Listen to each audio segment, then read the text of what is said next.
Hey, what's going on, guys? Frugal BC. Welcome to another Frugal BC live stream. We got an interesting show today, I think. Yeah, Taco in the chat already saying this will be a good one. Appreciate that. Yeah, trying something different today. So we're gonna react to the Algorand assembly call. So we're gonna check that out. That's gonna be it's gonna be interesting, I think. So we will check that out. And I invited some people from the Algo fam, some devs that are big in the space to come on and chop it up at 4. If we'll see if anyone actually shows. I don't know if anyone will or not. We'll try it.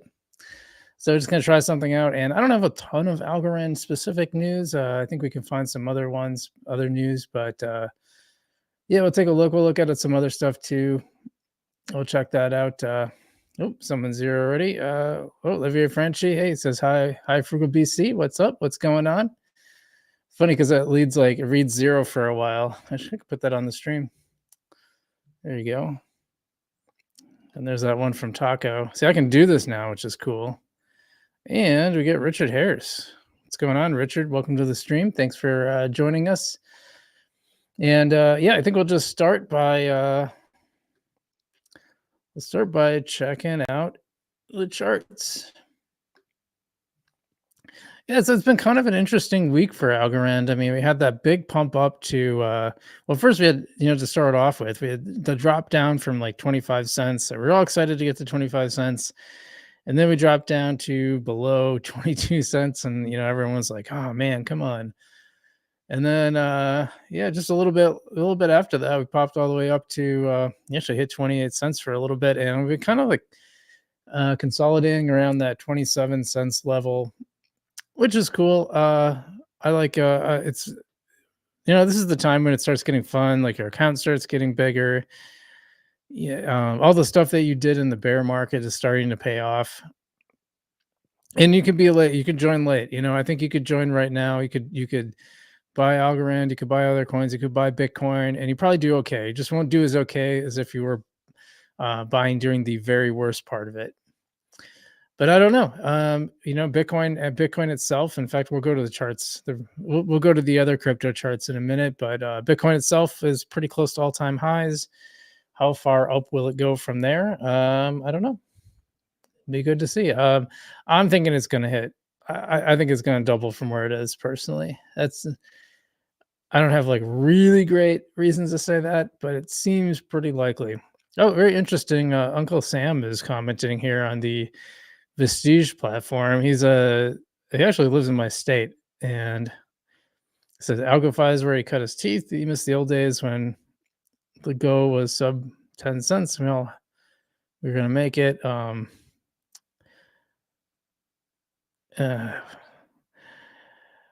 I do want to point out. I'll point out something funny from. Well, actually, I don't know if I'll find it. We'll look at that later. Let's check out. Well, we can go to ASAs. Then we'll head over to the regular old crypto charts. Yeah, so in 7 days we're up 14%. I mean, that's nothing to sniff at. I know some other coins are doing better. I own some of the coins that are doing better. Otherwise, yeah, chips under a penny here and doing okay. It's seeming to go up on the 24-hour. Again, really wish they had that 7-day change on there. I'd rather have, if you're gonna have two, I'd rather have 24 and 7 days, but that's just me. Something I've been saying for a long time. All asset values up 2% on average in the, I should say asset values up 2% on average in the last 24 hours. Kind of interesting. Apparently Trump coin is very popular, as is Coop. Coop's been going up a lot. Like, we can take a look at that. I think that's kind of interesting. And I get more excited about the ones that have been around a while. Yeah, it looks 6 cents, man. What kind of chart are we on here? Here's like all time. Here's the all-time charts. So yeah, they're weird. They're very weird things, these ASAs. And this is one of the things I don't like about Vestige. You remember how Algorand had the little USD thing up here? But all the ASAs, like, I don't know, is this pennies? I think it's actually dollars. Yeah. Yeah, so it should have that little USD thing on it, but it looks like it does. It is listed in that. So, but if we zoom out, let me see, what are we on? Let's just do the 4-hour chart.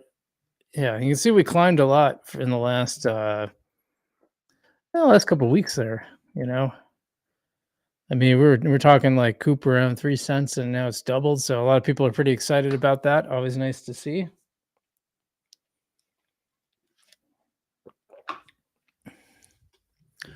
Let's go check out. Well, let's see what else we got here.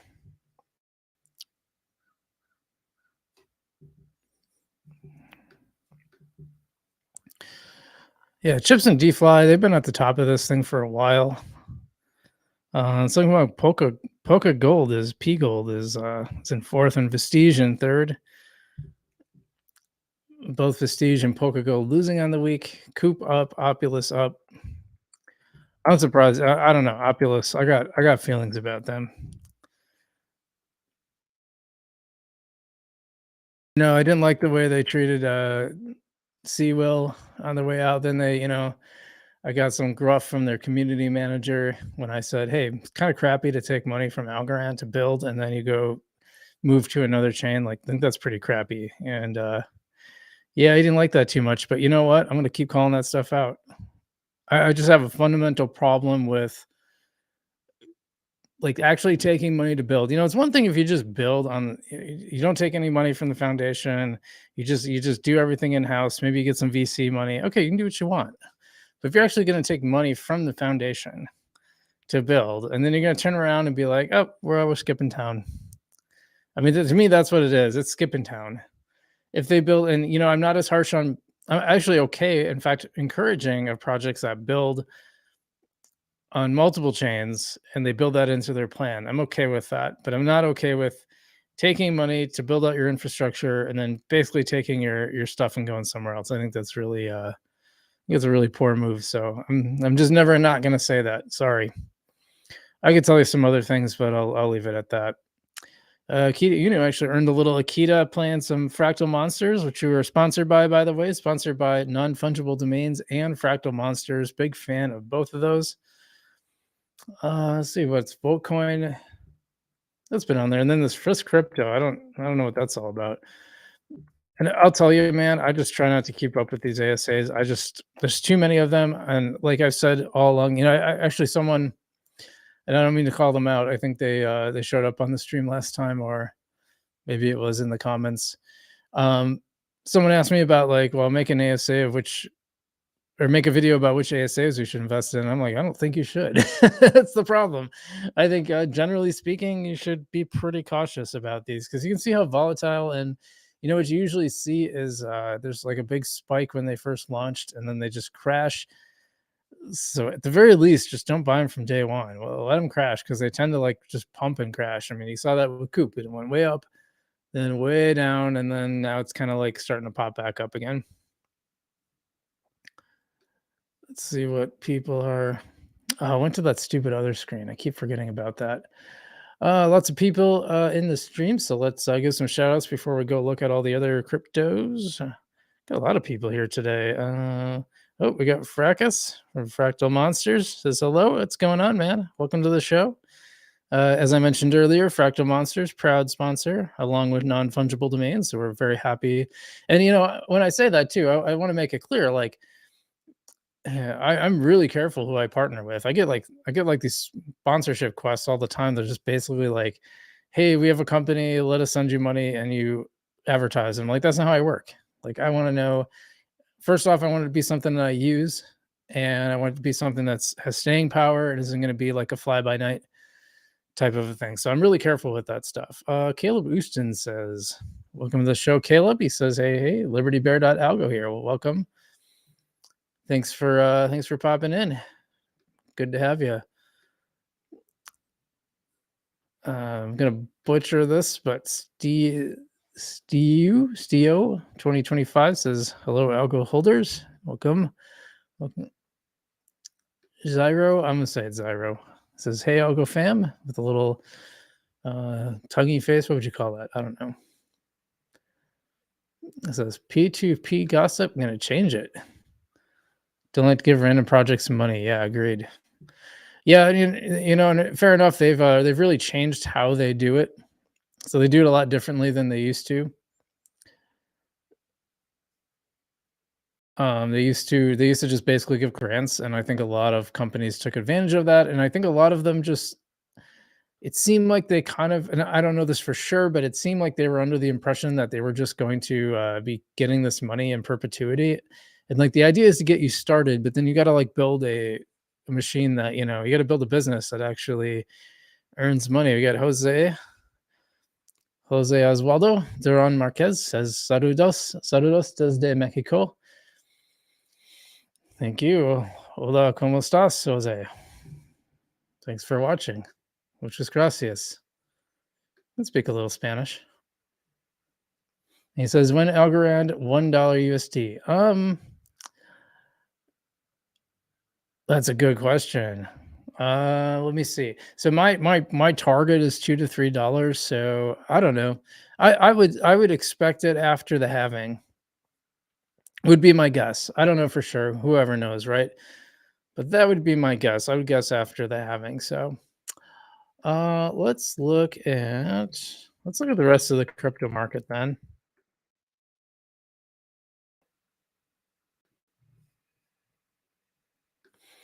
And by the way, guys, if you have not hit that like button and if you're not subscribed, we'd really love it if you'd subscribe. So be sure to do that, and be sure to hit the like button to show it to all the other people. We can get the more likes it gets, the more people will actually see the stream, and that's good. So that's what we want. So if you do that, because it will show it to more people. That's why I would like you to. And now there's a Trump. I'd like you to hit the like button and subscribe, because then you'll be able to see all our stuff. Yeah, we are in extreme greed index right now. Extreme greed territory, 89 on. This is usually when it's sell time. When you see extreme greed, that's when you're selling. And for me, that means taking profits. Certainly when exit, I'm not going to exit all my positions. That's for sure, because there's a lot of room to go. We got a lot of runway yet for this bull run. But I think it's a good idea to de-risk. I have one coin where I'm fully out and everything is profit. I have another two that are very close thanks to some recent pumps. So, but overall, I still have a long ways to go toward.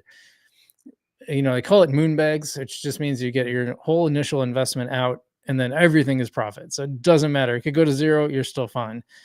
And none of this stuff is going to go to zero exactly. I mean, nothing in the top 100, I don't think, is going to go to zero unless something really catastrophic has to happen. Usually, yeah. So Bitcoin, a little under that all-time high, was at 69,000. Ethereum just under 4,000. Good weeks for those. It's fun. It's just fun when it starts hitting those levels. And yeah, I think we'll see 70 next week, most likely. And we're so close to 4,000 Bitcoin. Well, that's a ways from all-time high, right? Because what they got to like 5,000, didn't it? Yeah, Solana at 146, and I was buying it sub 20. I wish I bought more, to be honest. And I held off because I like as a technology, I think it's as a blockchain, it's done everything wrong. Way too much VC involvement. Tokenomics are not great. And then other than, I think the supply is like pretty good, but they actually lied about the supply from the initial release of this thing. So yeah, I don't love it. I don't love it. But hey, you know what? You have to admit that when you see stuff that it just tends to pump, I don't understand it. Why bother understanding it? I believe in dealing with reality. And speaking of reality, you can't ignore the dog coins, man. You can't ignore the meme coins. Dogecoin and Shiba had a great week. These are quite a bit down from like actually a little bit before where they were. I mean, these were like triple percentage. We're seeing triple percentage gains on the 24 hour, which is crazy. Again, do I get it? No, I don't. Do I think it makes sense? No, I do not. Don't care. Reality is what it is. It's don't fight reality. And oh man, $6 near now. That's something. That's crazy. So my buy-ins were like a dollar 14 on near. No, sorry, 21 or something like that.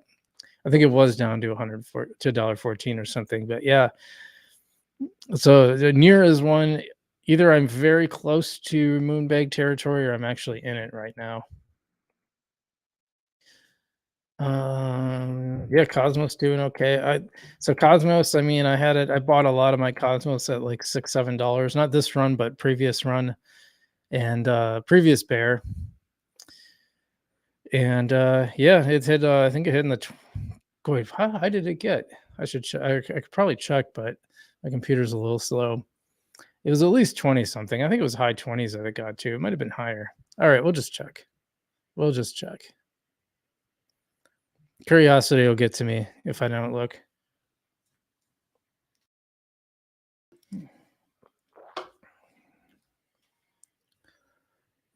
But now you see why. Like this computer's kind of slow.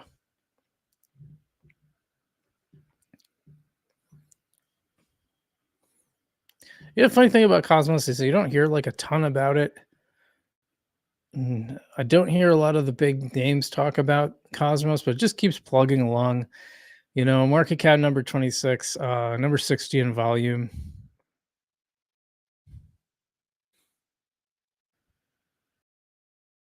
All right, so that's yeah, we were up higher actually, but oh yeah, it was in the 40s. I almost wanted to say it would, but I didn't. I thought I was maybe off on that, but nope, there it is. Very cool. Um, yeah, so I just wanted to double check that. Yeah, and by the way, when I'm like on these screens, I don't see comments, so I'll see them when I come back. Interesting that Mutable X is up in on the top 30. I haven't really talked much about that. I was playing one of the Magic the Gathering clone that was on there, and it was okay. It was pretty playable. It kind of reminded me a little more of Hearthstone than Magic, but it was very similar to Magic. Had a lot of the same people that worked on Magic and Hearthstone, I believe. And then it was so funny because the Web3 stuff just because it was on Ethereum, like the gas fees were too high, so all of it was basically suspended. And then I didn't play it for a long time, and I came back and like then I had to go through all these steps, and I got caught in like the infinite loop where it's like, oh, you can't complete this step because you haven't completed this step, and it's like, okay, well, so much for that. That's like my number one message to devs out there is like, guys, you got to like make this stuff playable or workable. It has to be so simple your grandma can play it, or you're just not going to get adoption. Not that your grandma's going to want to mess around with this. Maybe I don't know. Maybe she will. Hedera 13 cents, and I think that's solid. Like a lot of my buy-in was around 6 cents. My average buy-in's around 6 cents, so I still got some stellar too. I don't really pay much attention to it. Yeah, and there's Pepe. Still at for the week, it's still up 110% just about. So yeah, it's funny. I had this little tiny pool of Pepe algo that was like $3, so now it's like $12. Silly stuff. VeChain. Oh, AJ writes crypto just interviewed the founder of VeChain. It's pretty cool. So I'm kind of skipping over a lot of these. Yeah, Theta Network 43%. Are we 56% on the week? So we had some real pumps. Thorchain, Fetch AI up 60%. Look at this Flocky. I never heard of this Flocky. Almost 100%. I mean, stuff like that happens. And so Algorand, funny. I thought it had pretty decent price action lately, but was it as high as 51? Did it pop into the top 50 really briefly? I thought maybe 50 really briefly, but maybe I'm wrong about that. Down to 56 right now.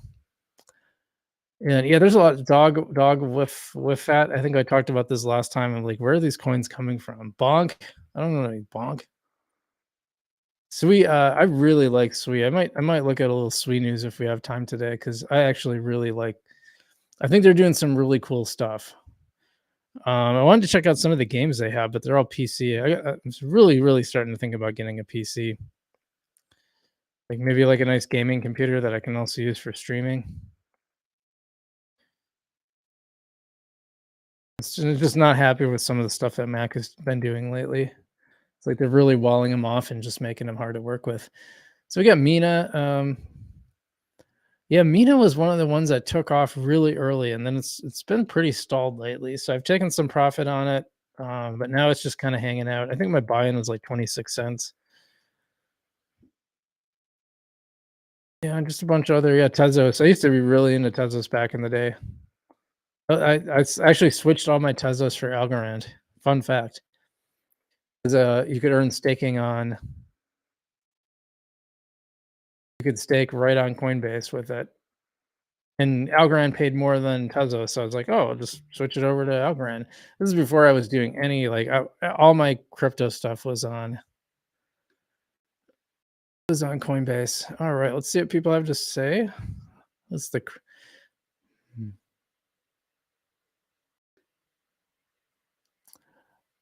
let's see. Oh, we got a lot of chats.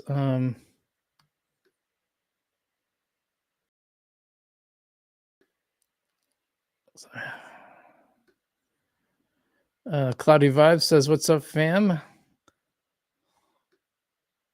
Jose said, "Thanks for your answer. Appreciate that."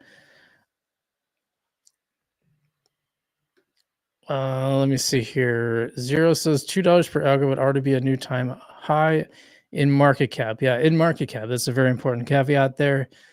But not an actual price we've had. I've heard people say like the high $2. There might have been like a really brief touch of that, but for me, the high was more like 240, 238, something like that. Sylvia Franchi says, "Do you think Algorand can be a top 5?" Hmm. Can it? Probably, but I'm not sure what's going to propel it up there. And I don't think it's going to happen for a while. I know Stacy's thing is like 2025. I think the crypto market would have to change a lot for that to be the case. I just don't see the ability for it to hit the top 5. I mean, what would have to happen is people have to get way, way more excited about Algorand than they are right now. And I just don't know if that's going to happen. So we'll see. Um, Cloudy Vibe says, "Should we be taking profit on Algo or if we got room to run?" God, I hope we got room to run, man. So a lot of it depends on where you're buying, is it right? So, well, first off, like you have to decide: am I a buy and hold? Oops, shoot. Am I a buy and hold investor, or am I someone who wants to take profit along the way? So I do a laddered approach. So I buy during the bear markets, and when I start hitting profit, if I'm on up 2x, I'm going to take a little off the table, and I'm going to keep doing that. But do I think, yeah, it's got to have a lot of room to run. I mean, we're not even at the halving yet, and so the real bull market tends to come after the halving. So unless something different happens, which is not impossible, yeah, should be a lot more room to run. But if you bought in at if like say you bought all of your algo at 8 cents, well, it probably wouldn't be that bad of an idea to take at least some profit, right? I mean, that's just my opinion. Some people are just buy and hold forever. That's a strategy. I mean, if you bought Bitcoin in 2015 even and you just bought and hold, you'd still be in a pretty good position, right? If you were just continually buying in. So yeah, Zero says take profits and at least $2. Well, I just kind of give you my spiel, so I won't repeat it. Boo Boo says hello, Algorand crew, and he says the real deal is Algo, ICP, IMX, and DOT. Jose says Mina Protocol, Algorand are excellent projects.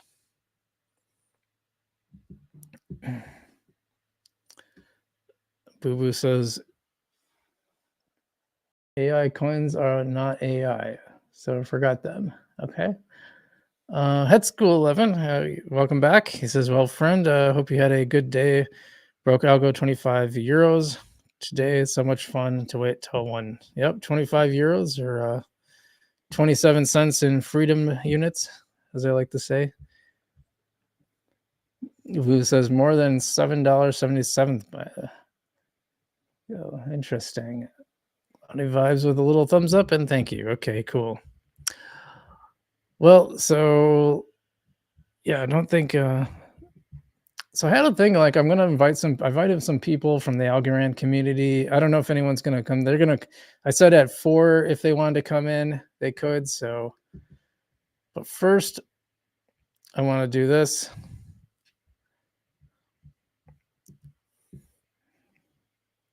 Okay, gotta find the bookmark here. So just give me a second.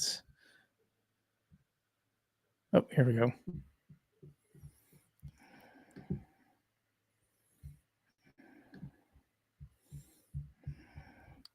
Yeah, just take me a second to queue this up.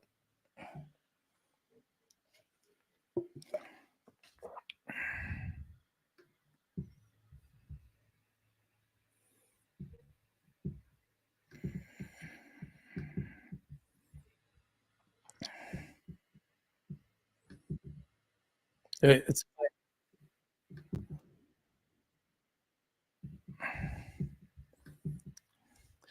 okay. So this is kind of long. So it's like an hour long. I don't think we're gonna go through all of it.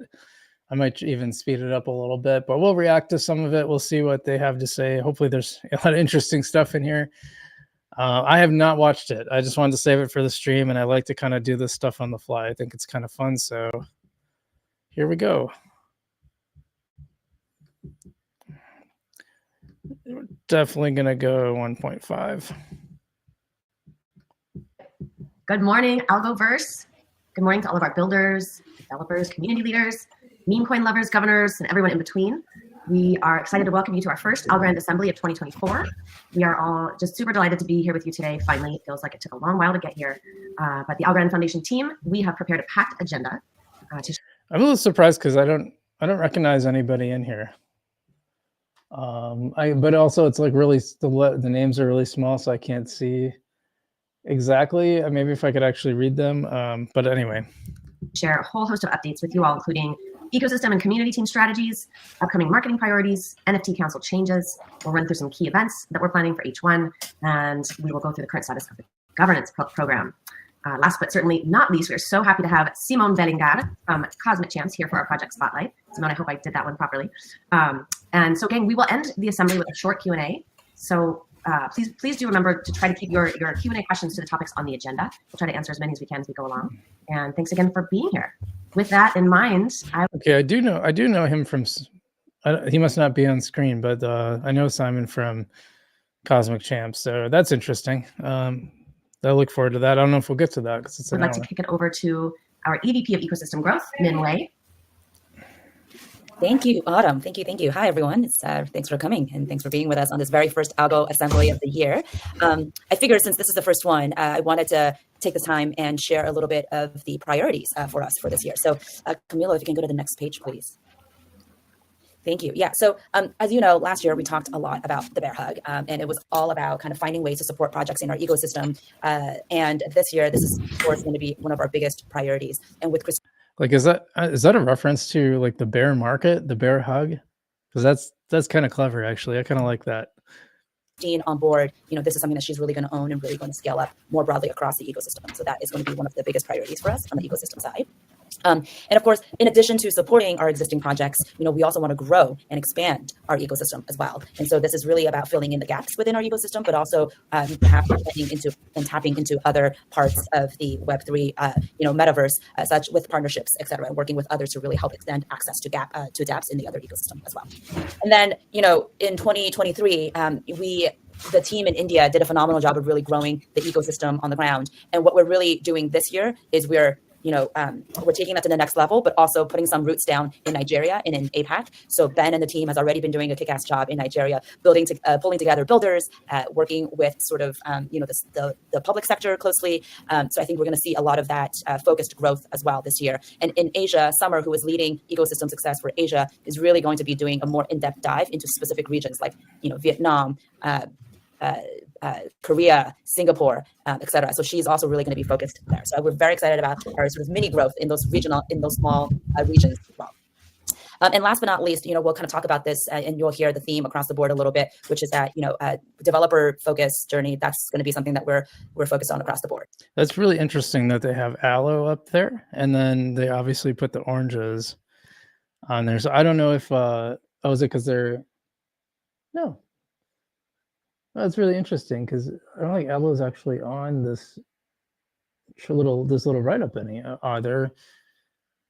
Oh, yeah, it is actually a launch as it says C3 Allo and Para Explorer. Yeah, so I think that's interesting because Algo Explorer went away, but then Allo just kind of picked up the pieces. So the Algorand Foundation was funding Algo Explorer, and then funding got cut off, and they were really mad. There was some Twitter drama over it, and it is what it is. But Allo is just able to add that to their business model. So it's like, do we need a standalone company to do this? And also, this is one of the Algo Explorer was one of the examples where it's like, well, does this, this kind of begs the question: what are some of these companies doing in terms of profitability? Like, how do they become profitable? Because I don't think it's in anyone's interest to have the foundation prop up any of these businesses in perpetuity, and the fact that they probably can't. I don't think they will have the funding at some point to be able to do that. So yeah, so very interesting. I like that they're highlighting Allo. That might be a little bit of a dig, but it also, I mean, it makes sense for it to be on there. So all right, so let's move on to celebrating some of the big things that have happened in our ecosystem. Well, first of all, we dropped our 2024 roadmap in the beginning of the year. I'd say that kind of kicked off the year with a big bang. We've already dynamic round times is already live. Algokit is coming. Non-archival relays are coming. Consensus incentivization, peer-to-peer gossip network. Those are all just big, exciting items that are coming up for this year. And I think that just all stuff we've covered on the channel, by the way, kind of really sets the stage for us in 24.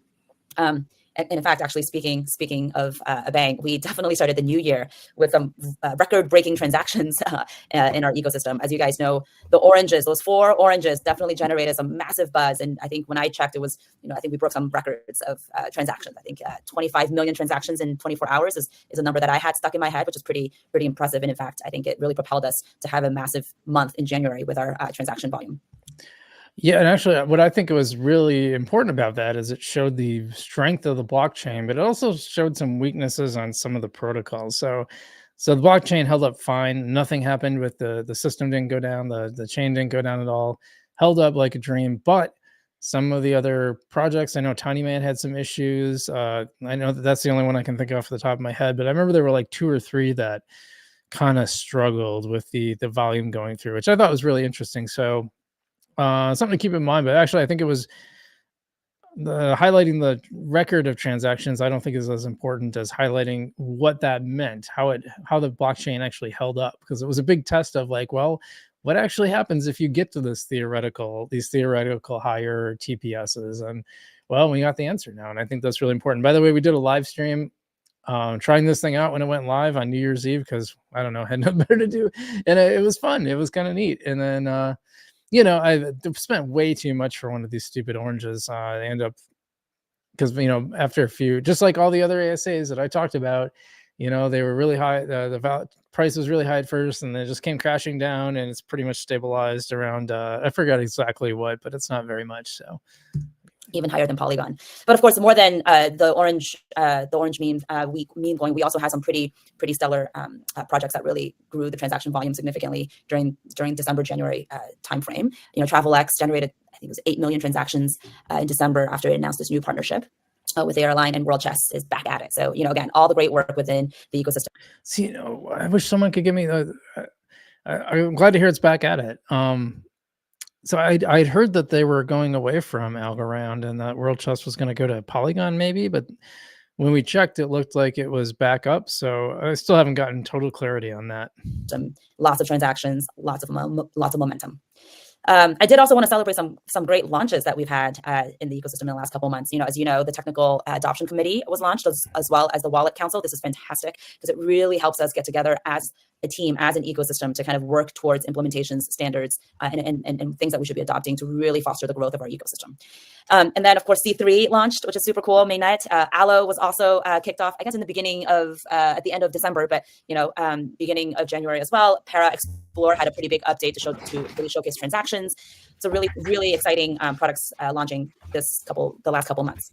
And last but not least, we've had some pretty awesome partnerships that were announced as well. So, as I was mentioning, Ben, who is really doing a phenomenal job in Nigeria. We signed an MOU with this plateau state in Nigeria, really to develop and train their developers and help them develop pilot programs using technology, blockchain technology. We launched Anil and the team in India launched the T-Hub Startup Lab in India in partnership with T-Hub. So this is where a lot of the entrepreneurs and builders who are looking to build on Algorand in India can really come and get mentored, get trained, and really get to sort of network with other startups in the ecosystem as well. And then of course the partnerships team kicked off the Crust Network partnership, which is a decentralized file storage that our ecosystem is now integrated into.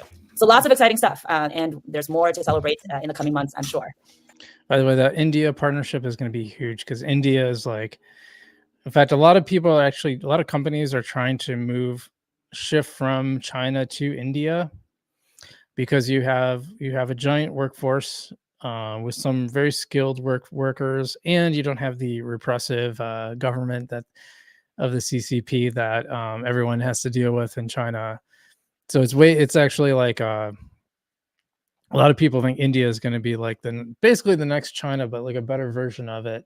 And China could be kind of screwed. I think the problem is like they have kind of all the infrastructure and everything they need now, but I think people are really looking to get away from China and transition to India. So Algorand having a good toehold, and there's a very long-term strategic move, and a good long-term strategic move, which is their theme because they got the chess theme strategy. Cool. Let's go. I will now hand it back to you, Autumn. Thanks, Min. Appreciate that. Lots of exciting stuff happening in the ecosystem. Thanks, Camilo. Do you want to go ahead and advance those slides? All right, gang. So I'm going to take everyone through some of our community growth strategies for 2024. This is a cool moment. I don't know, how many of you have been here for a year or 2 years following along in the community, but we're doing a new thing this year, which is called completely aligning all of the regional strategies. We've had all of these amazing community managers in each region sort of, kind of creating bespoke strategies to address the particular strengths of each region in the past, and that worked really great in the early years. And then we decided, this year with just the revolution in developer experience that's ahead of us with the advent of Python and AlgoKit, that it was time to really point our lasers all in the same direction. And so basically, this year the communities team will be focusing globally on developers. Will be our key focus as our primary audience. So you can see here we have sort of 3 key strategic growth strategies. The first one is really building a top of funnel developer pipeline that will feed the entire ecosystem. And then so the second and third priorities are engaging the global community to drive improved sentiment. And then number 3, which we'll talk about a little bit, but you'll hear a lot more about in H2, is this notion of continuing the road to decentralization, moving the community towards owning the community. So Camilo Milano is going to take us through in a few slides what this dev outreach strategy will look like from a tactical standpoint, but wanted to just share a little bit with you how this will look from the communities team overall. So basically, we're going to be building a global calendar of both IRL and digital events to serve dev outreach. So what that means is, in addition to the communities team, developer and student focused events, for the first time, we will be partnering really closely with the Algorand Foundation DevRel team and supporting them at core industry events, and sort of realigning a lot of our champion focus to also nurturing dev communities in their regions globally. And so the second part of this is activating devs through intro and intermediate boot camps in key languages. Camilo's been partnering with our DevRel team to define what this looks like, that bootcamp curriculum, the cadence, and even coming up with pathways for multiple languages throughout the year, which is an exciting addition for 2024. And then remember there's remember that there's not just Python, but they did announce that they would be looking at another language, and I don't know if she's talking about coding languages versus like in real life language, people languages, but that is something to point out, that there is another language coming. They haven't said which one yet. My guess is JavaScript. Other people have made other guesses. Because it's so web-based, my guess would be JavaScript, but I don't know for sure. There's people that know way more about coding than me, that's for sure. Another cool piece we're going to be working on, and we will be excited to share with you all, is like, what does the dev journey look like in the Algorand ecosystem? What are those touch points that each of our team has with this audience, and how can we better nurture them along the way to make sure we're not losing anyone? And if we are losing them, why, and how do we fix it? So that'll be another key focus, and it'll be something fun for us to share with you on the next call. And then the other thing is keep your eyes peeled for our dev champions. They have been going through an intensive training course with Camilo and our DevRel team, and they will be reaching out to host events in their key languages globally as well. So that's a cool new addition. And then so the second pillar here in the community strategy, it's really great if you are someone who lives near Paris or London or New York or San Francisco and can attend some of these events that we do, along. Cool that they're trying to improve sentiment, because I think sentiment is one of the things that's really, it's kind of difficult to measure. I don't know what brings what brings sentiment, to be honest. Usually price going up makes a big difference, then the rest kind of settles itself. Algorand struggled with that, so there has to be something cool to use on the platform. So the more of that kind of stuff I think can help. But let's see what they have to say. Alongside the high profile industry events, but what we kind of realized is we have a whole global community out there that doesn't have access to these events, and we need to do a better job at addressing them and creating opportunities for them to engage. So agreed, big time agreed. Yeah, for example, I mean, like it's in the Decipher is in Barcelona this year. Last year was in Dubai, and I only went to Dubai because I had a sponsor cover most of the trip. I still had to cover a lot of it myself, and like now it's actually be more expensive for me to go to Barcelona, and it happens to be at a time where I really can't go. So it's just the timing didn't. I thought, oh, okay, cool. It'll be in late November again. I can make that work, and then nope. It's right in the middle of July. It's like the most expensive time to fly. So yeah, no Decipher for me this year. But it'd be cool if they had like more regional events. Hopefully at least one or two in the US. So we're going to be looking at ways to do that, which I'm excited about and the community scene is excited about. So events in Florida, maybe, yes, hopefully. But so look out for more kind of digital first opportunities to engage this year. And again, really lean into these global champions. We are going to be leaning into them to help us amplify all of our really important Algorand Foundation updates and helping us to drive engagement regionally, but from a global perspective. And yeah, another thing we'll be working on is like, we've had these great sort of community KOLs. How can we better work with those guys who are really voices of leadership in our community and build them out and even bring in new voices of leadership as well. So we'll be looking at ways to do that. And then yeah, so one of our core concepts again for this year is like moving away from the regional kind of focus to more of a language base, making sure that we're covering all of the key languages and providing that educational content and events and content just from a general standpoint to those key languages. So we're talking, Spanish, Portuguese, Vietnamese, French, Korean. So yeah, look out for a little bit more of that coming this year. And then the final thing, which, hey, always open to ideas around this one, we will be really looking to leverage more cross-chain community event opportunities. It's that time. The moment has arrived in the industry, I think, where we're all ready to do that. So excited to put some of those into play as well. Next slide, thank you. And then again, we will go into this in a lot more detail in H2, but one of our overarching goals for 2024 is really to move towards more of a decentralized governance of our community. And I think a lot of you have been asking for that. We are going to start building a framework to put that into place. And so I personally am excited for that next chapter and working closely with our governance team to figure out, community education, proposal structures, and what does the right comms plan look like for that to like properly engage everyone. So yeah, so look out for some more announcements around that towards the end of 2024 with a gradual rollout in 2025. And yeah, next slide, please. I think that brings us to the end of my piece. So everyone say hello to Camilo Milano, who's taking on a new role this year, moving from LATAM community manager to our dev community lead on the communities team. So we are very excited for him to own this strategy for us and take us through. Okay, all right. Hi, everyone. As you know, this is the year for the algo devs. As Anoto mentioned, I will be leading the community team strategy around them. And as you can see on this slide, based on the traffic of the developer portal and number of contacts from Hotspot, hold on a second. Yeah, there we go again. Around the content that we have on Hotspot, we define some places where we are going to focus our effort this year. Among them, we have United States, India, Nigeria, United Kingdom, Argentina, Vietnam. But you may ask, we already know that some regions have growth potential, but what is the strategy? By the way, interesting, if I'm reading that right, it looks like India is the second biggest outside the US. But also I find that very interesting. US is the biggest hub, and they just don't seem to be interested in having another event in North America, as far as I can tell. But fair enough. All those little European countries probably add up to more than the US. It's hard to tell because you don't have actual numbers. You just have dots. But yeah, I think that's interesting. Like, because the first year it was in Miami, and then they decided to have it in Dubai. Now, I was told that was to try to appeal to, there's some Canada. It's made it a little, okay, it's hard to tell. I have some little specks on my computer, so it's hard to tell where, what's a dot and what is just a speck if it's not colored.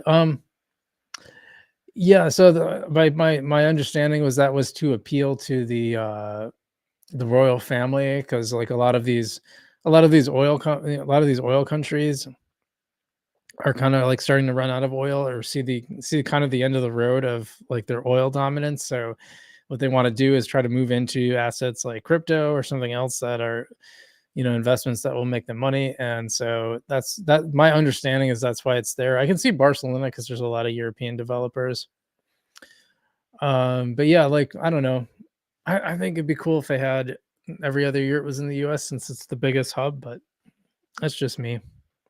I'd be curious where their users are too. But like, you notice like, this is something I want to talk about too, because, they're talking about how they're devs. It's a dev strategy, right?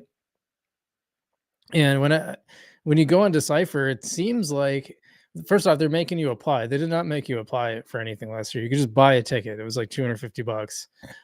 I tried to ask for like a press pass and never got an answer back. So, I just paid for it out of pocket. But now you have to apply, and it really is worded for devs. And they said devs and like, it says something like high impact YouTubers or influencers or something like that. And I'm like, well, I don't even know if I'm welcome here. And actually, Fred Estante had responded to me, but it didn't really make it clear.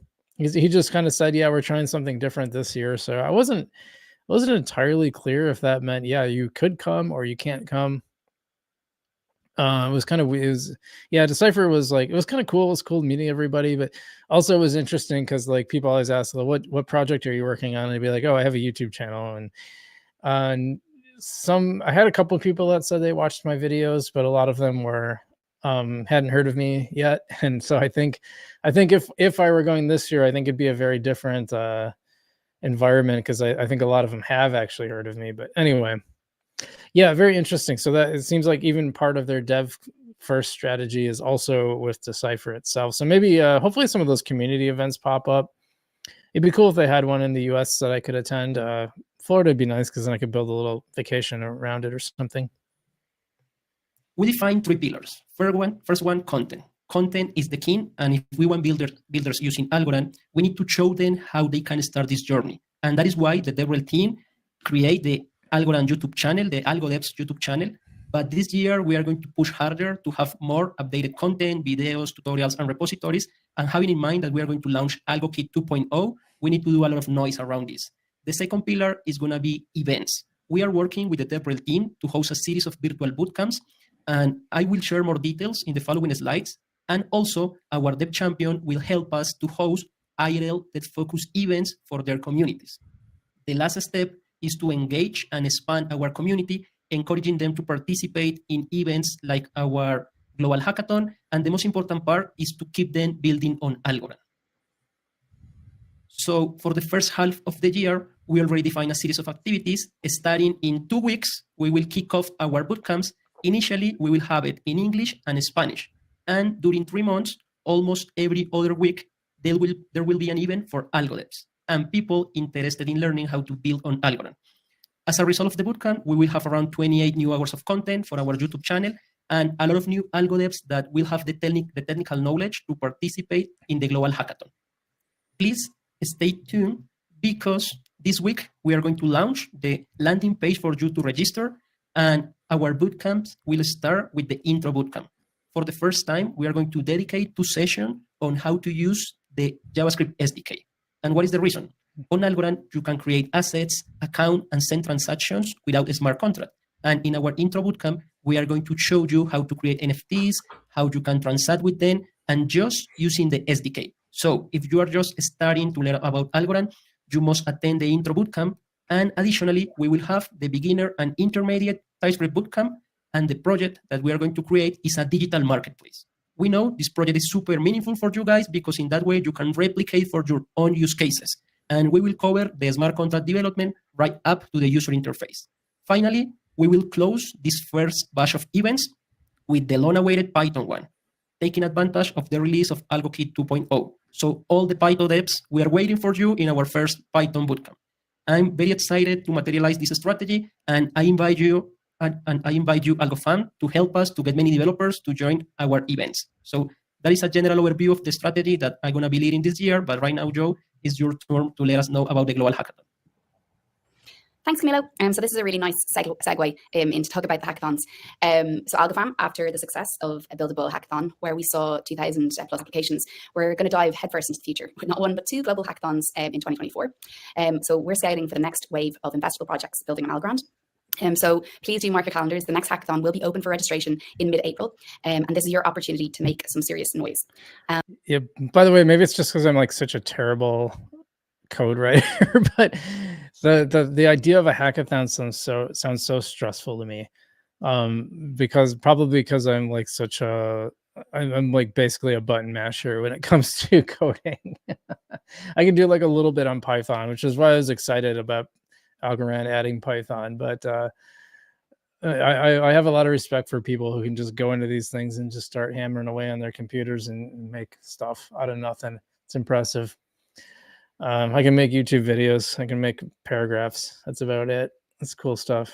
So what's really interesting, you just heard about the series of boot camps that Camilo is putting forward, and it's a really nice cadence prior to the hackathon. So we did some data analysis on the Buildable projects, and 25% of Buildable finalists, that was 15 finalists, participated in boot camps before they jumped into the hackathon. So if you want to skyrocket your skills, please don't forget to register for the boot camps before the hackathon. So finalists will take the main stage at Decipher 2024 in Barcelona. So this is an opportunity where your project will shine in the spotlight, and the community will then do open voting and will crown the grand final winner. And this is also an opportunity to seed relationships with the investors who will be present at Decipher. So following on, so after the dust settles at Decipher, we will be quickly opening up register for the second Global Hackathon, and that'll open end of June. And it's the second chance to show your innovative prowess. So the second hackathon will be for anyone who missed the first hackathon, or they weren't just quite ready to jump in. And they're thirsty for more to innovate, and with the spotlight ready to capture the next big thing. And this is your platform to launch projects that investors are eager to back. So again, there'll always be boot camps available to upskill throughout the year. So please, again, do register for the hackathons register for the boot camps before the hackathon, and don't just dream about changing the world, code it. So stay tuned for more details. Thanks, guys.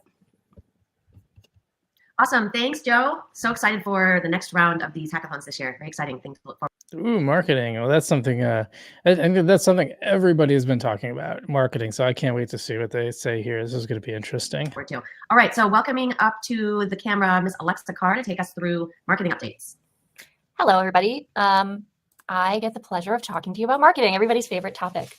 So I thought I would start by just sort of running through what our main goals are as the marketing team here at the Algorand Foundation for this year. So hopefully nothing here is too surprising to anybody, but our objectives are to drive awareness for Algorand, for this amazing technology, and for the ecosystem of applications that build on it, to drive growth, meaning net new developers, users, superfans, drive engagement. So once those people are here, how do we keep them invested and building more and doing more, and driving consistency. This is one I will talk a little bit more about, that's near and dear to my heart, but driving consistency so that when people hear Algorand, they know what we're about, they recognize our visual identity, all of those great brand related things. And then internally among the team, we're working really hard to be more efficient. We have great new project management tools and things like that, because we know we need to be nimble every year, especially this year as things change, and be very focused. So I think you've heard a lot of the same things from the people who've presented so far, like developers. So we're all sort of marching towards the same mountain in the distance. Next slide. So the things that we're doing to achieve those goals, developers, again, that developer funnel that I think Autumn touched on a little bit. So making sure that we're thoughtfully designing this journey. So we're moving people from whether they come in from social, a piece of content, an event, so we can actually move them into a bootcamp to learn some more skills, move them into a hackathon, to an accelerator, and beyond, support them beyond from there. So really nailing that developer journey, like Autumn said as well, finding out if there's a place people drop off and fixing the hole. We're also going to given that we're launching Python, we're launching a nice big integrated campaign around that. That'll be ramping up in the next couple of weeks, and then really heavy for about 3 months after the initial launch. An integrated campaign means that we're parroting the same messages or singing the same tune, if you will, across all different channels. So web, email, social, ads, media partners, events, everything is sort of coming together into one impactful campaign. And on that events front, we are showing up at some new events for Algorand this year, like PyCon US, the US version of the Python conference. We are Developers World Congress, which happens in Berlin in July, which is about 15,000 developers. We're premier sponsor this year. That's like, you see a lot of Web2 companies like Microsoft there, things like that. Korea Blockchain Week, we'll have a nice activation at as well.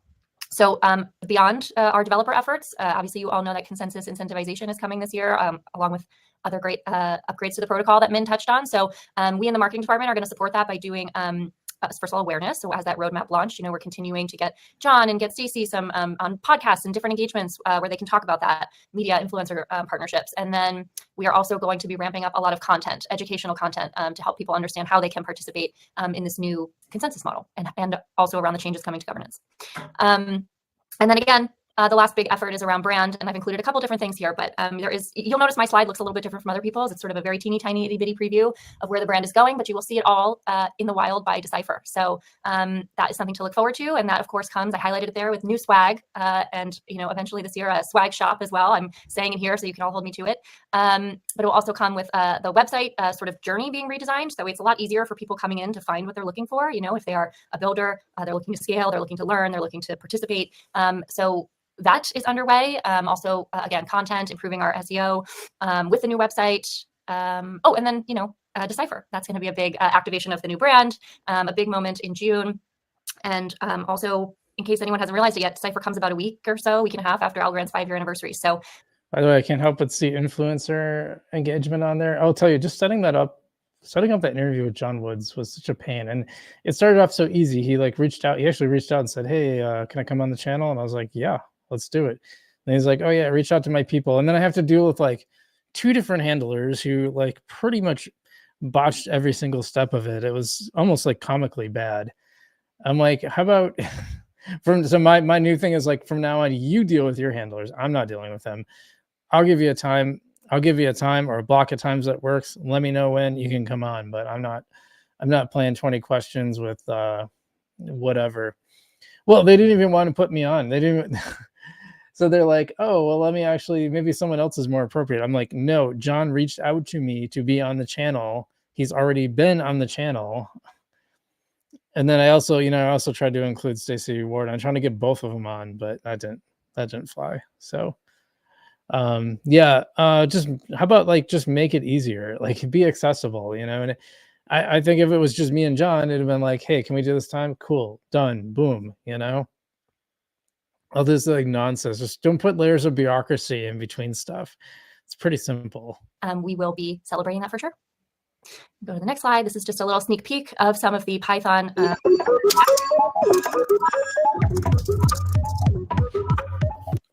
So again, just a little sneak peek. And these are for different. I'm sorry, what was that? I gotta back up. Peek of some of the Python.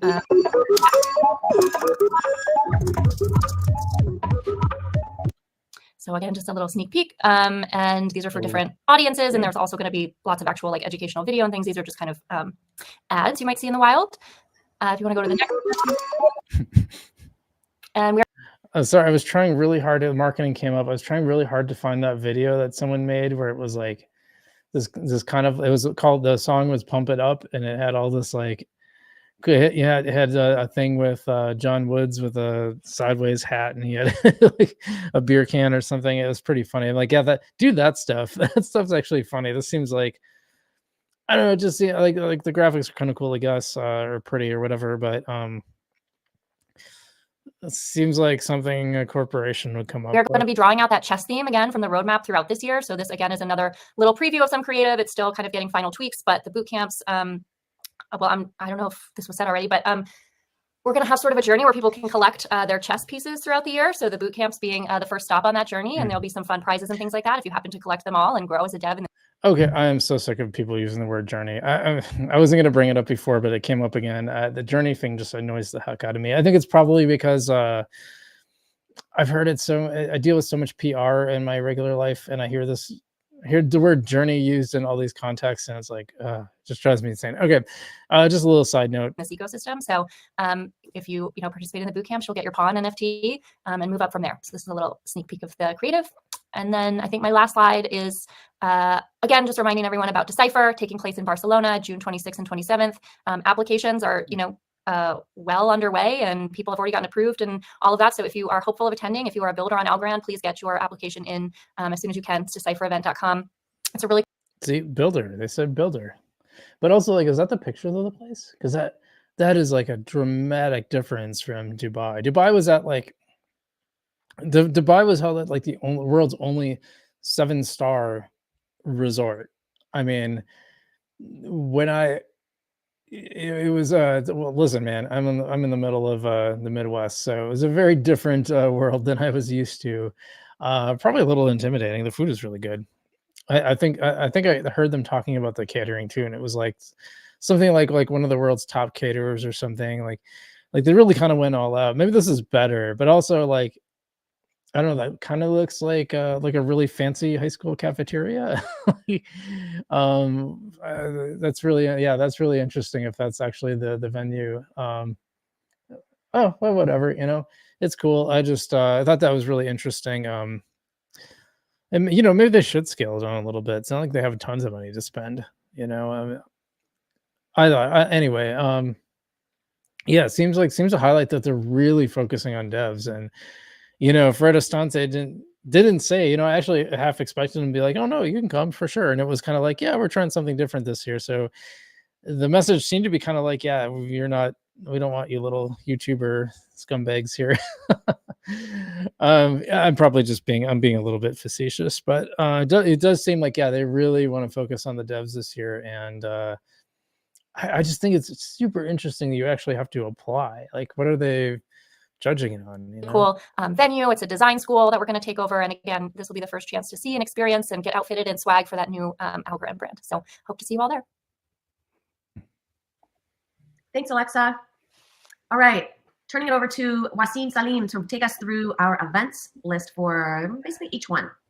Amazing. Thank you so much, Autumn. Hello, everyone. Pleasure to be here. So I'm Wasim. I'm the community manager at the Algorand Foundation. So I'm just going to give you guys a quick sneak peek into the events that we're planning to do in the next few months. They're not published as yet, but do keep a lookout and do register where possible. I'm going to kick-start it with ETH Vietnam, which will be taking place between 13th and the 17th of March in Hanoi. So Algorand will be placing a meetup there where we'll be targeting like hybrid audiences, general community developers and partners. That will take place on the 15th of March at the International Convention Center in Hanoi. Some of our Algorand Foundation team members will be present. Christine Mohan, the VP of Community and Ecosystem Success. We'll have Summer as well, the head of community for China, and then we'll have. Yeah, I want to take a little break to address some of the comments because I think they're kind of interesting. And Dev Fracas says, yeah, it would be cool, but flights are so expensive. They are really expensive. In fact, here, I'll show it on screen. Yeah, I mean, they chose like I looked it up. They chose like one of the most expensive times to fly, at least from the US. I guess I don't know enough about flights to know if that's like more expensive than other places. But yeah, that was like, I mean, if I could get a flight for under $1,000, and it was the right timing, I could probably build like kind of a vacation around it. So it'd be kind of fun. Again, I don't even know if I'm welcome, to be honest. I still didn't get super clarity on that. I thought that was interesting. Yeah, the one and only said they should be going all over North America and sell themselves. I'd like to see more. They should have at least one social event in North America every year, in my opinion. Marketplace for tech. That's an interesting idea. One of the things I liked about Near, and they went away from this. They went away from their official wallet. But one of the cool things about Near is they had like the official wallet had basically would take you to this entire ecosystem of stuff. So you'd have you have all your NFT projects that were listed in one spot. You had all your games, Web3 games, dexes, etc., all in one spot. And I thought that was kind of cool. I liked it. Yeah, it would be cool if there was like some gathering point. I know people like the Tiger Chi gals that make the Tiger Chi NFTs. I met them at the last Decipher. They're really, really nice. They're very cool. But they used to do this AlgoFam roadmap where it was like all these projects on Algorand, just kind of a roadmap. But it'd be cool to have like a digital version where it would take you to places. Yeah, maybe I should build that with all my free time that I don't have. Let's see. Philip Riley, get the little strongy thing. It says young non-technical girls at the forefront of discussion is worrisome. Do we know that though? Like, are you making assumptions, or do you know that they don't have technical skills? I have no idea. Like, well, also like you need different kinds of people. I would assume marketing people aren't going to be. I mean, they might have some technical skills, but like that's not really what you're hiring them for. So I don't know. I don't know if I agree with that. I get what you're saying, but yeah, I don't know. And the discussion kind of goes on from that. But the numbers of people, like I'm kind of getting a sense of like the numbers of people, and I wonder how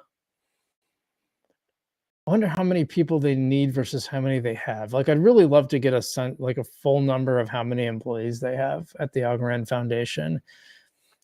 because you just keep seeing more and more faces that you don't recognize, and you're like, how many people work at this place? You know, how many people? I have no idea. By the way, I have no idea how many people it takes to run a blockchain. I've never run one before, so yeah, doesn't look like I have anybody like jumping on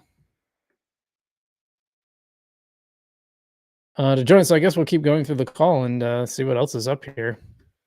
Dan Yang, who's the head of market strategy, and we'll also have Kimberly Chang, our business analyst. So they'll be attending in person. Please do go and say hi to them if you're around. They'll also be setting up local meetings with local projects and VCs and partners throughout the week. So yeah, that's what we have for Vietnam. Moving forward to NFT NYC, which will take place between the 3rd and 5th of April. I do believe our very own Joanna Lacerda, head of NFTs, will be attending this. Please do connect with her and drop her a message if you'll be attending. And then we have Paris Blockchain Week. Now, the famous event that we usually do participate in. Professor Sylvia Macaulay will be speaking at Paris Blockchain Week. So this is a very important event for us. We will be hosting a night in Paris at a beautiful location on a boat. We will be showcasing some of our ecosystem projects, including Folks Finance, that'll be Parawallet, A-Note, XR Market. Again, registration for this hopefully will be open by next week. We'll also do a fireside chat between John Allen Woods and Journal du Coin, which is one of the leading crypto media outlets in France. So we're super looking forward to Paris in April. On the 10th of April, that event will take place. A week after that, we will be in Dubai. Token 2049, I believe this is the debut of the Dubai edition. We will be hosting an event with Sci-fi Capital. Considering the progressive stance Dubai has on Web3 and crypto, it totally made sense for us to be there. So I will be attending myself, plus there will be Ryan and Devan from our partnerships team. And last but not least, we have PyCon US. Considering this is the year of the devs for us, here we have the largest annual gathering for Python developers, which will take place in Pittsburgh, Pennsylvania. Here we will have our Ryan Fox, the head of developer relations, who will be present to provide a workshop on building Web3 on Python. So yeah, a super packed H1 for us. And we'll be looking forward to seeing you guys at these events, and we'll keep you informed with updates on our social media. Back to you, Autumn. Thanks, Wasim. Actually, I'm going to try. And yeah, before we go on, I do want to point out that one of the reasons I bring that up is because like their burn rate has got to be enormous at the foundation, and they're not bringing in much.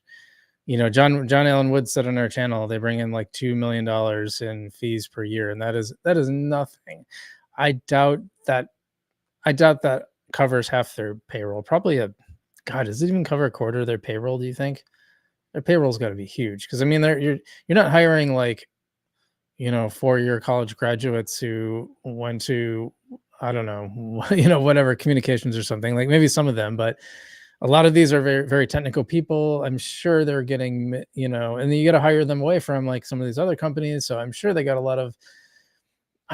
people, you know, 200,000, 300,000. That adds up fast, you know, with benefits and all that. So yeah, I'm sure the fees that they're bringing in are coming nowhere close to covering their expenses. And that I think is something that probably needs to change. I actually think Algorand could double in price for its you know, its fees and still be more than cheap enough, in my opinion. But let's see what they're going to do with NFTs. Turn it straight over to our head of NFT initiatives, Joanna Lacerda. Thanks, Autumn. Hi, everyone. Camilo, can we go to the next slide, please? So today we will be talking about the NFT Council 2.0, which is basically an iteration of the last Council framework, just for a feedback on how the last framework worked. So basically, we had a group of people representing the NFT ecosystem, and we hosted sessions with these people to gather feedback from the community and from the NFT ecosystem platforms, and basically digesting these information internally. Can we go to the next slide, Camilo, please? So basically with this iteration, what we understood was that this framework, and as things evolved with the NFT rewards program, etc., had 3 marketplace representatives. So it means that not all the NFT rewards program participants were represented there, as well as not the full feedback. We felt that we were not gathering the full feedback we could actually gather if we listen all the entire community and ecosystem. So the idea is to keep evolving this framework, but remaining with the same purpose. And the purpose is, of course, to bring together the entire NFT ecosystem representatives and provide a foundation with help and with feedback to better inform us on the decision making for growth initiatives. Next slide, please, Camilo. So this approach will evolve from a very private group of people into something that is absolutely open and led by the community.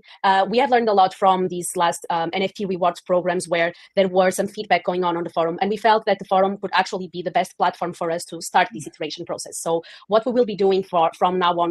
Yeah, that's interesting because my understanding is like this was kind of a disaster.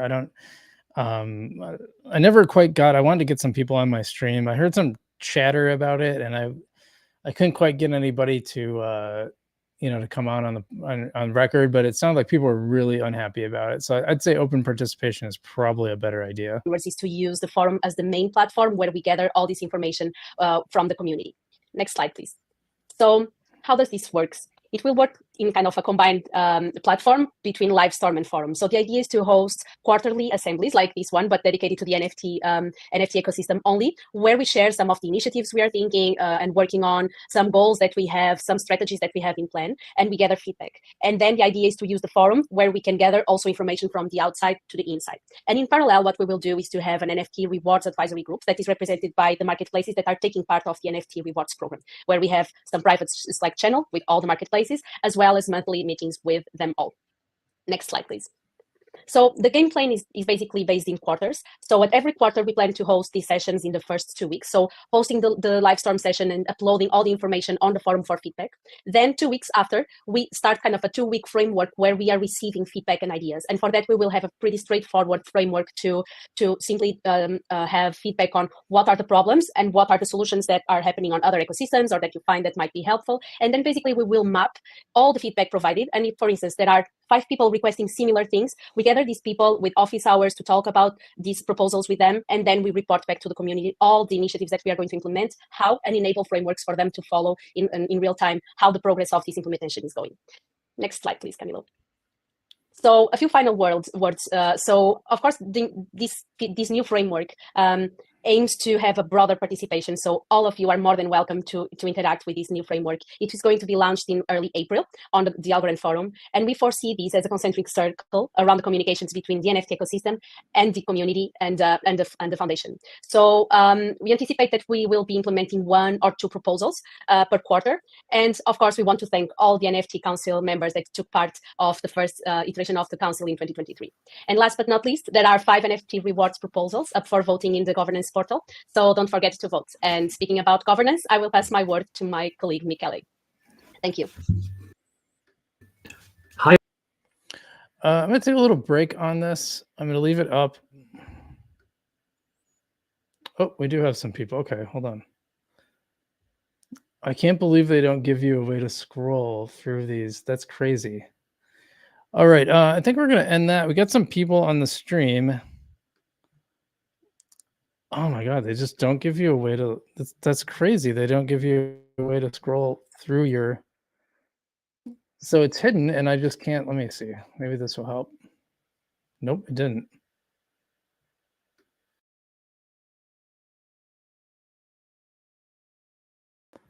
I see someone on, but they don't have their mic.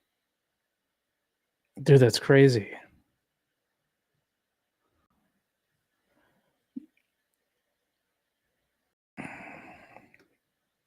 I can see 2 people.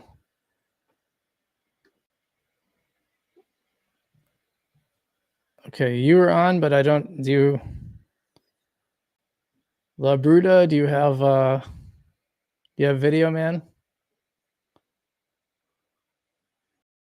All right, I don't see anybody there, so I'm gonna kick them. Here's somebody. There's Dale. What's going on, man? Hey, not much, bro. Hey, I've been waiting for a while to get on. Oh, I appreciate you, man. I appreciate you hanging in there. Yeah, it's weird. So I just noticed it doesn't. It's weird because it has, it has little screens on the left, but it doesn't let you scroll down at all. So there's room for like 2 screens. So I had me and I had my share screen, and then everything else that below it, I couldn't even see it or access it. It doesn't let you scroll or anything. It's really weird. Yeah, well, this is the first time I've ever seen this done, so I'm sure like there's lots of little things to figure out. Yeah, for sure, man. So yeah, Dale, for everyone who's watching, Dale is the founder of AlgoGods, the NFT series on Algorand, and you've been doing some stuff on XRP as well now too, right? Yeah, and Envoy as well. I Avoid as released well. Also, I released Chris Bros. Um, Mhm. and yeah, got my mullet growing as well. It's still gonna grow in. I'm Yeah, still I see getting that. I see that. That's awesome. yeah. Yeah, you got kind of the looks a little more, almost a little more mohawky. Yeah, Kind at of the more, moment, kind of yeah, it needs mohawky. to, yeah, it definitely needs to grow out a whole lot more. Very cool. But Well, how are the NFTs treating you? What's your experience been like in Algo versus XRP? yeah, well, so me being like just a one of one artist sort of thing, like more the pure art, it's been interesting, like comparing Algo and XRP because Mhm. I'd say like the one of one art is like the base way that NFTs have kind of started, like that, and PFPs just it being pure art. Mhm. And I think that comparing Algo and XRP, they're very similar in lots of different ways of stuff like the transactions being like it being really cheap and like really fast, the community being still relatively small, which was really good for me because I could then grow kind of quickly on XRP rather than having to fight against everybody else on say something like ETH. All right. But XRP though as well. So they've got their wallet Zoom, which is now called Zaman, and that reminded me a lot of Pera. Like Mhm. just in that it's on your mobile phone, and just how it's all sort of structured. The one of the big things though that I found was different was how they like connect NFTs with the blockchain on XRP compared to Algo, where like Really? Agash was trying to explain it to me, and I'm still trying to figure it all out. But the idea was that XRP has built the NFTs into like a more native thing, where Algorand like NFTs was a bit of an afterthought kind of thing, like, or it was like added on, and also XRP not really having smart contracts. Mhm. That's a big difference. So, like in a way, for me, it feels safer on XRP because it's simpler, so people can't really hack me and stuff using all crazy smart contracts. Mhm. But then obviously there's a lot more potential for growth on Algo. Um, and I think another big difference is the time difference of XRP's been around for so long. All right. So it's kind of been tried and tested. And then Algo is still relatively new. Like I think people have said that it hadn't really fully seen a bull market yet or something like that. Like, so it's Kind like, of. yeah, I don't know. Like I hear things, and then like me being just an artist, I'm like, is that?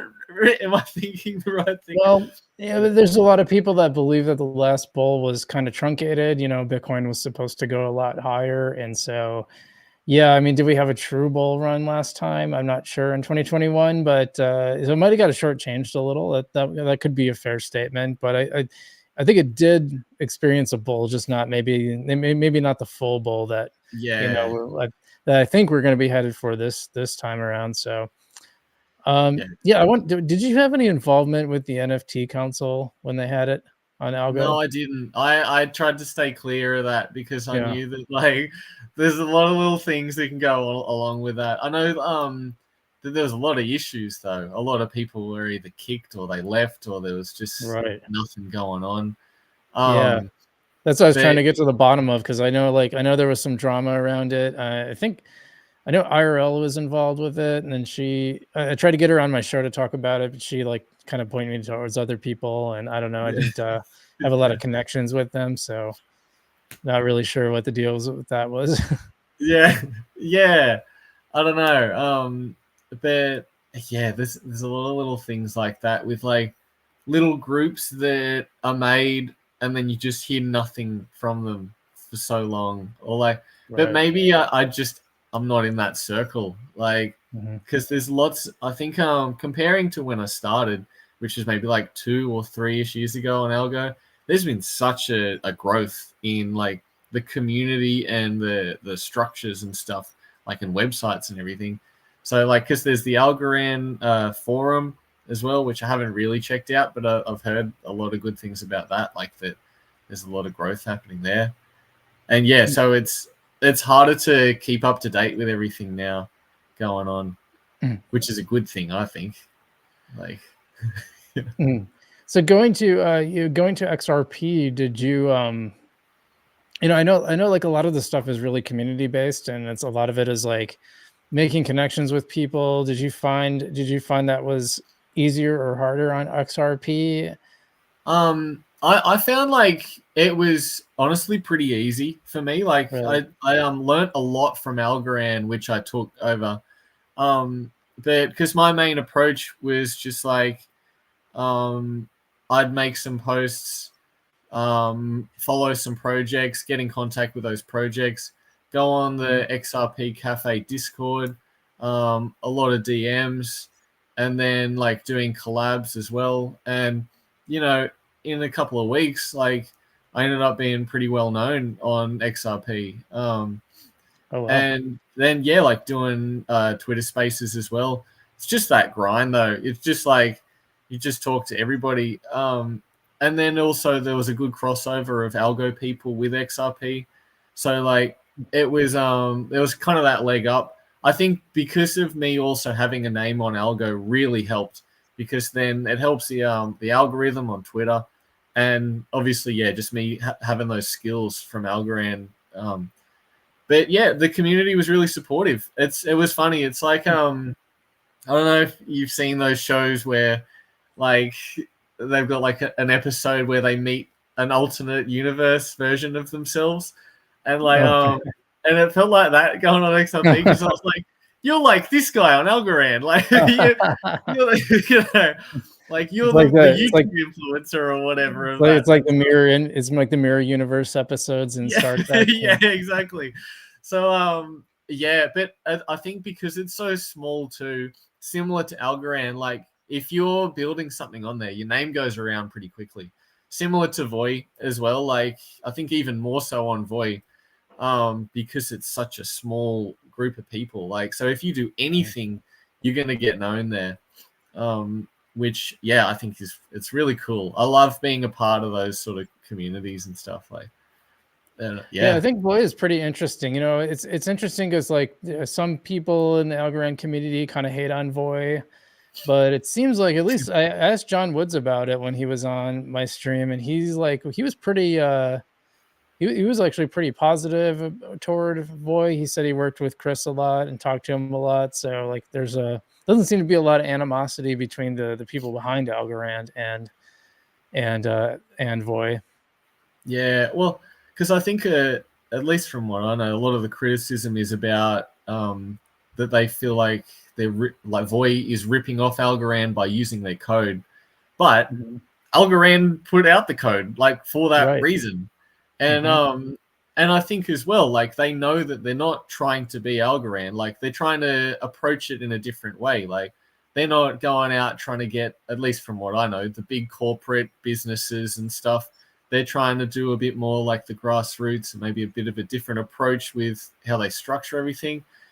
And so, like they're using the code, but I'm hoping that they will evolve into something that's heaps different, like.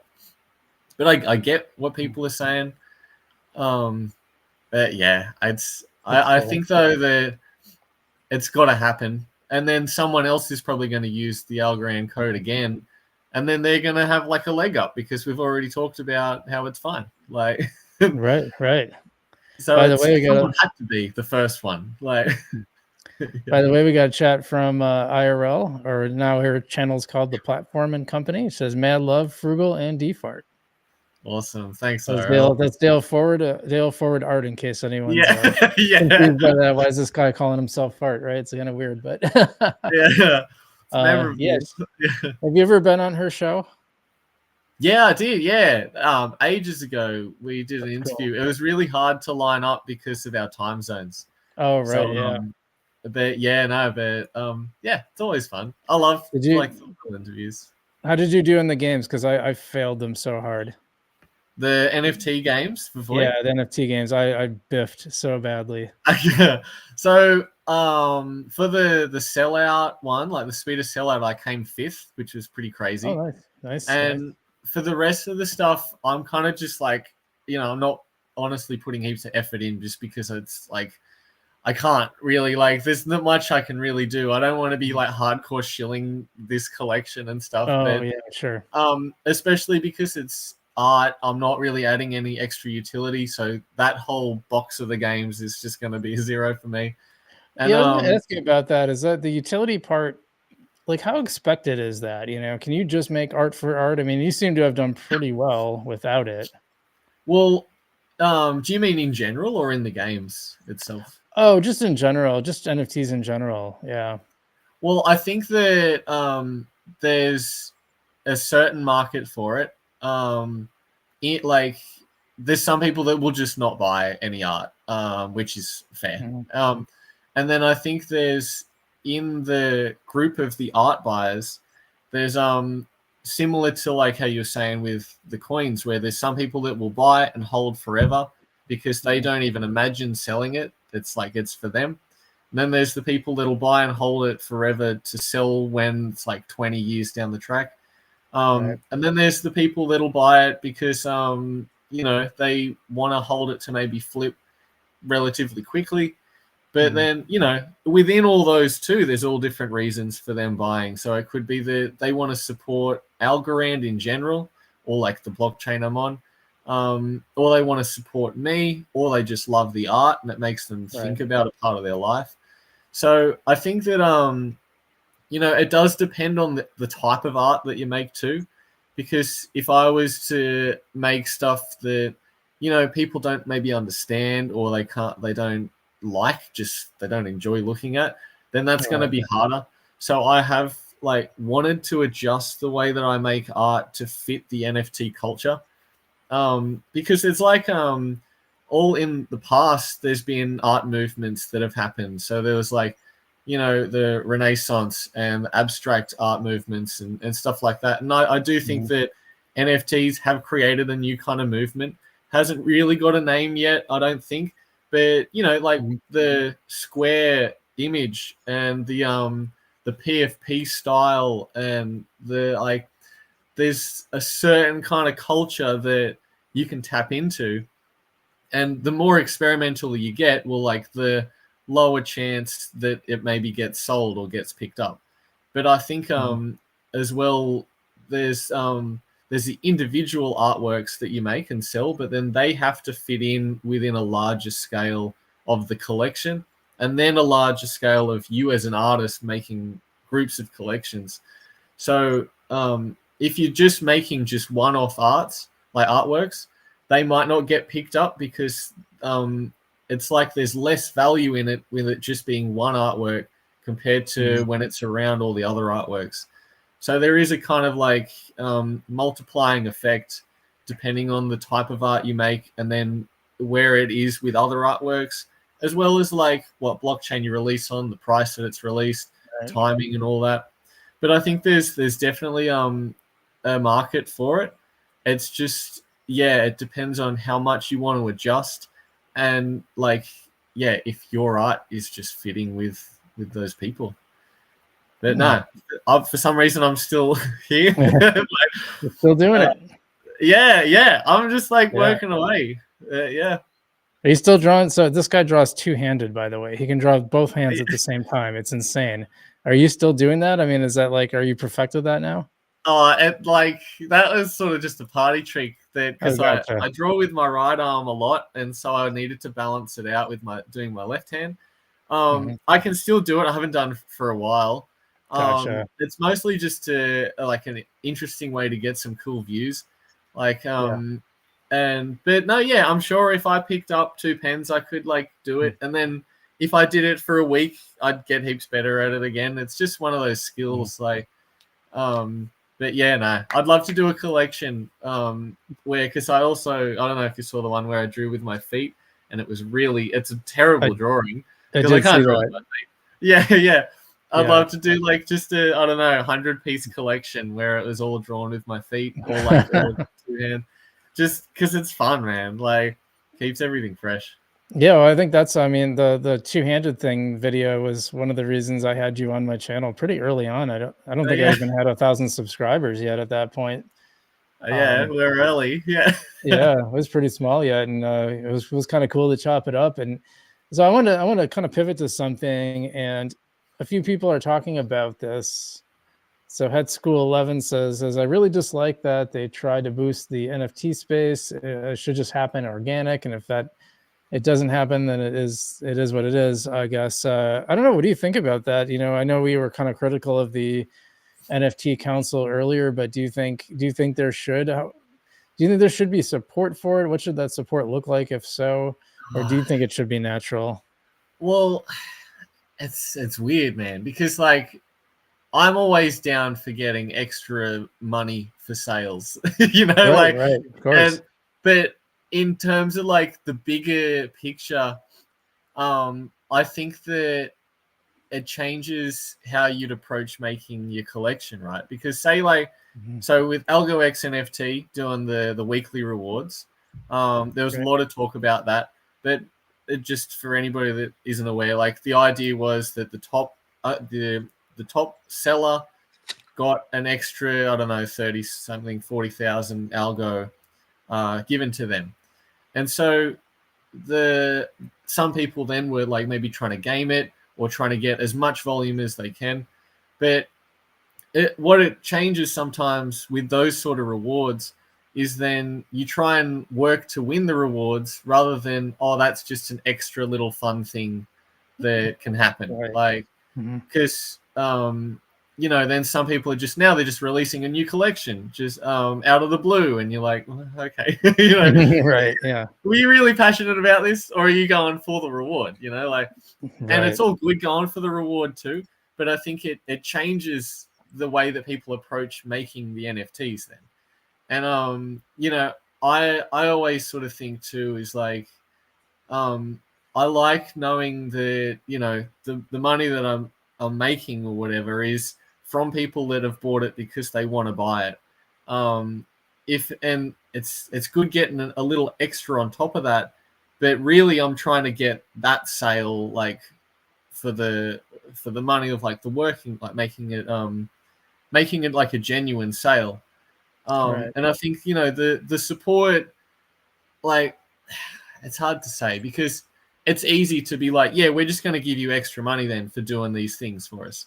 But I'm always a big like supporter of the education side, where like maybe they build tools or they give more educational resources for collectors and creators and the marketplace. Like I always sort of would want to push for more like interesting tools for NFT minting rather than like just rewarding creators. Like Mhm. I've really wanted to see a marketplace that instead of just being able to mint an NFT and an Arc 19 NFT, like have all the different simple versions of Arc 19, like basic types that you could mint. So like maybe an NFT that changes throughout the day, or ones that you can upgrade, and then like the marketplace supports that, so that a person like me that I don't really know anything about developing, I can then go and build all these crazier ideas and let it grow that way. But obviously, like that's hard to do, and like it's hard to develop that stuff. But Yeah, it's a good idea though. I like the idea, because I think a lot of crypto stuff needs to be more like everything's kind of in the box, and you just get the box and you go nuts. It's like if you got yeah, an iPhone, you don't think about, oh, this has got flash memory and blah blah blah. You don't care. You just like yeah, you just want to be able to use it. And I think I yeah. think the more that crypto can move toward that type of thing, the more useful it will be, the more adoption will come. I think that stuff is 100% necessary. So I totally agree. I think that would be a great tool to have.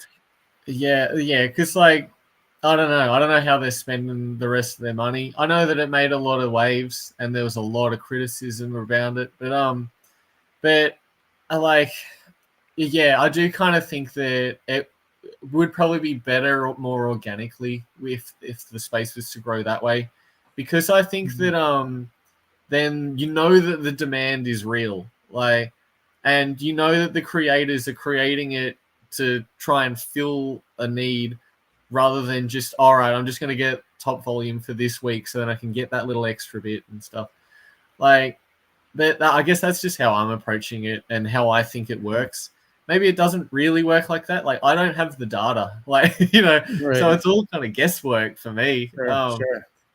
But Well, I was gonna ask you too, like, so, you know, I think when I first interviewed you, Algorand was worth quite a bit more than it is right now. And, you know, as someone who, when you're making your living on, and I know you're in XRP and stuff too, but that's kind of been the same, sort of the same story. Yeah. XRP hasn't really pumped a lot either.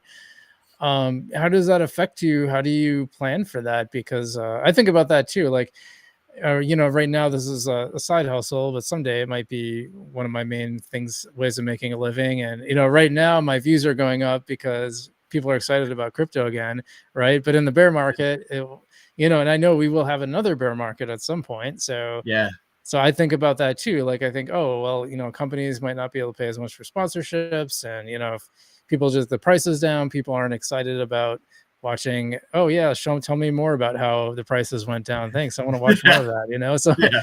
like, I just Yeah. wonder, like, how do you think about that as an NFT creator?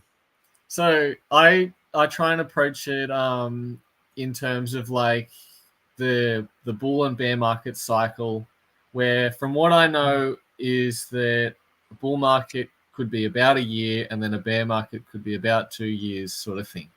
So the dream is, yeah, like I don't know exactly, but the dream is that I can maybe in this bull market take out enough money to last for the next bull market. That's like the theory. And so in terms of like paying myself, I try to stack up enough like fiat in my bank account that I can survive for a bit, and then just stack crypto and let it like ride for as long as I can. And if there is a time where I can take some profits, I might. But most of the time, I'm just trying to let it ride for as long as I can. And the first like maybe 2 years was difficult. It was a bit of a changeover, like because I had some savings because I got like the government benefits. We call them Centrelink in Australia. And so I had some savings that I was like living off, and then I'd take out some money when I can. But it was when Algorand was really starting to crash, and I probably could have done it much earlier, but I took out, you know, a bit of money to survive on, which was good because that really like, you know, it let me survive for a bit. And even to the point where I was actually supporting my girlfriend where she just didn't have a job for a few months, like, which I was thinking, this is nuts. Like an NFT creator can support like 2 people at the moment. Like this is crazy. And it's not like I was living like a lavish life or anything, but for me, like it's trying to get my bank account to have enough money where I can survive for a bit so that I can then make art and do commission work and stuff so I can stack some crypto and then just top it up. So like, but yeah, the long-term goal is to try and prepare for like 2 years or something like that. Which it's hard to know exactly if it's going to work, but that's just the goal. Rather than like some people suggest different methods as well, where say if I sell a piece, I convert 50% into my bank account and then I keep the other 50% in crypto, which is like good for the risk aversion and stuff. But That's a good idea. it's it is like that is a really good method, I think. But as well, like I was sort of doing that as well with XRP, where when I started, I stacked a bit of XRP, and then when I got like a good chunk, then I was just like, all right, we're just making for money at the moment. Like when I sell at the end of the day, I'll convert that into my bank account, and then I started like getting stuff in my bank account. So I was like, okay, let's now just go back to stacking crypto. So it's a really personal thing too, of like finding what is comfortable for you and your lifestyle. And like I live a pretty simple sort of life. Like you know, the most I spend money on is eating out in restaurants and stuff. Like most of my enjoyment comes from making art and hanging out with mates and stuff. So Nice. I'm not spending heaps of money. And so yeah, but it's I'm starting to see my bank account go down now. So I'm like, come on, bull market, come on. Right. Yeah, like, and I do think about it similar to like a crypto winter and or just like an actual winter where you got to stack the meat and you got to prepare yourself and everything like that. So, you know, compared to a lot of my friends that they work, 9-to-5 jobs, they know that their pay is coming next week or the next fortnight. Kind of. They, you can't be fully for sure, but yeah, that's where I try and think, all right, I need to prepare myself at least for the next few months, if I can. And then in that time, I'll hopefully have stacked a bit more crypto and stuff. But that's really interesting how you work that out. I think it's something a lot of people in that space kind of have to think about, and that's just kind of the reality of dealing with something like cryptocurrencies where they change in value so much. Now, going off of that, I mean, I know I saw that Maureen came out with her book this week. Her and the gal from the magazine. Forgetting her Twitter handle. You know who I'm talking. Taro, I forget that. Yeah, she seems really cool. Both of them, I like them both a lot, and they just came out with like an actual physical book. Is that something you've thought about, or even like I got my Algo God on the wall here that I online, but like that would have been cool. I think that would have been cool if I could have bought that like right for you, because I for sure would have. Yeah, well, so I do have my website, daleforward.com, which I sell physical items through. So I've sold books and comics and shirts, decks of cards and stuff. But it's, like I have to promote that through some sites. Say like Reddit can be really good. But over the years, I've noticed that it's a bit harder to find a good community on Reddit. Maybe that's just me. And then on Twitter, I have promoted it a little bit. Probably not as much at all as what I could, but a lot of the people don't really want to be giving out their address. They want to be able to buy in crypto, so it's sort of not fully the right like target. Gotcha. But knowing those skills though, like I've made NFTs where people have bought it and then I sell them. I send them a deck of cards with it as like an extra utility and stuff. Oh yeah, I remember some of that stuff. Yeah, so and that's been good. So I've had like that skill set that can sort of differentiate me. But yeah, if I was like wanting an extra source of income, if I was struggling with my own personal sales, I'd probably be trying to do commissions, because there's a lot of different commission work and stuff around that. It feels like it comes in waves sometimes. Luckily, like because of XRP going well, I was able to be like, no, I'm going to focus on my own art, which mentally is heaps easier for me, because then I can just sort of just do whatever and sort of make it up as I go along. Working for someone else can be a bit harder, because you need to try and think like, what do they want? Like, and trying to keep in a like consistent headspace with it too, so that all the artwork's the same. But there's a lot of like, good money that can come from there if like you can do good work and consistent. But as well though, there's still risk in that, because they might be like, we're going to pay you money, and then you don't hear from them ever again. For sure. So that's why it's like sometimes it's good, and like I'll only try and do it with people that I now know and I'm pretty familiar with. And only like smaller gigs too, like something that might take a week or two, where if it's like a long-term thing, it's harder to justify. Any advice for people just starting off with NFTs who want to become NFT artists? Do you think that's a good path for people that are regular artists, or maybe adding addition to NFTs, or actually just focusing on NFTs, or any advice in that area? Yeah, well, so the main thing I think early on is to focus much more on the community than on the sales, but also trying to not undersell yourself and just doing cheap stuff. I think that that does depend on the type of artist you are. So it's, because there's going to be some people that are really new to art too, and their skills aren't there. So I think, definitely like price it a bit lower so it's more accessible. But for more established artists, yeah, don't just undersell yourself. Like, try and actually make it worth your while too, because then you'll push it and the people buying it will respect your art more. But I think that the biggest thing really is just hanging out with everybody, having a chat, going on the Discords, DMing people, commenting with other artists, doing collabs, like getting amongst the community, because what that'll do is you'll get a name for yourself first off, but you also will learn about the NFT culture.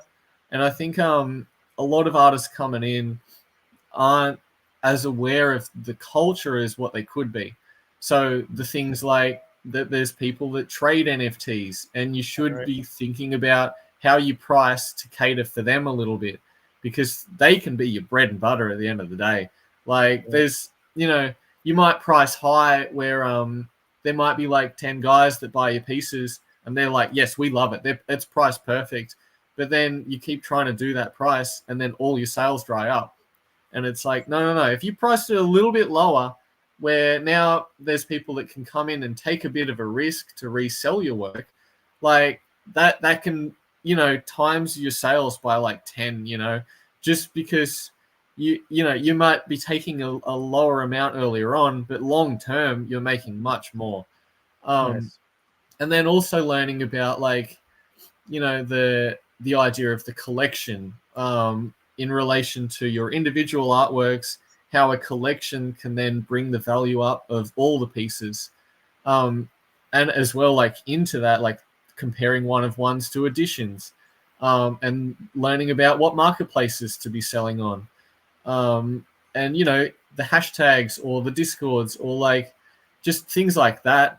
I think that getting into the community, like the first year or whatever, should just be that. And you might make some money and stuff, and you should be like, that's, I guess, the end goal for a lot of artists coming in. But it's, you want to establish yourself so that, you know, you can do this for years and years and stuff.